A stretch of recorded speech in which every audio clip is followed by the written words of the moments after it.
というわけで、続いてめいちゃんですね。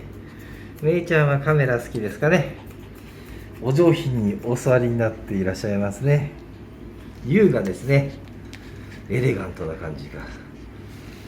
いやー、もう梅雨がやってきますけど、梅雨の楽しい過ごし方ってどうですか。カタツムリ追いかける。追いかけなくてもね、その辺に止まってるんでね、食べれる？あんまり美味しくないと思いますよ。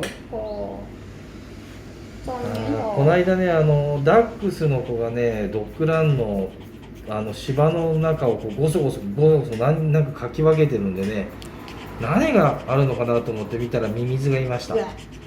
恐ろしいですね。さすがダックス、これは食べちゃうんでしょうかね、ダックスちゃんはね。まあ我々から人間からすればねあれだけど、ワンちゃんからすれば普通のことだと思うんですけどね。ダックスはね、モグラを取る犬だから、モグラ犬なんでね、まあしょうがないですよね。まあというわけで、じゃあまああれですね、梅雨は楽しんでね、雨もね結構風情があっていいですからね、楽しんでください。では最後にご家族の皆様にコメント。カタツムリ一緒に追いかけよう。あんまり面白くないから嫌だって言うと思いますよ。以上中継でした。